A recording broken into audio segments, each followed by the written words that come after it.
রাসূল সাল্লাল্লাহু আলাইহি ওয়াসাল্লাম বলেন, পৃথিবীর মানুষ, তোমরা মানুষের দোষত্রুটি উদ্ঘাটন করো না, তোমরা মানুষের গোপন কথা কান লাগিয়ে শোনো না, তোমরা পরস্পরে দালালি করো না, তোমরা পরস্পরে শত্রুতা করো না, তোমরা পরস্পরের বিরোধিতা করো না, তোমরা সবাই ভাই ভাই হয়ে যাও।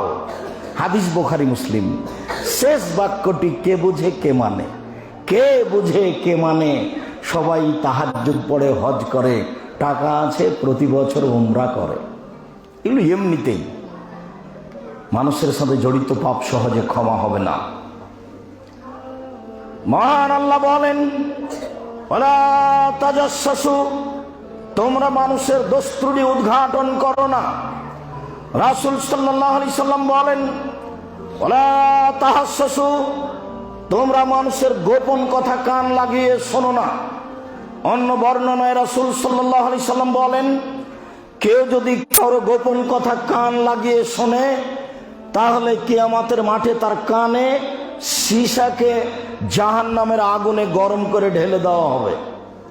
মানুষের গোপন কথা কান লাগিয়ে শোনা হারাম। যার কারণে রাসূল সাল্লাল্লাহু আলাইহি সাল্লাম বলেছেন, শোনো পৃথিবীর মানুষ, শুনে রেখো, তোমরা তিনজন সফরে গেলে দুইজনে একসাথে কথা বলবা না। দুইজন যদি একসাথে বসে কথা বলো, তাহলে তৃতীয় জন ভাববে হয়তোবা আমার কথাই বলছে।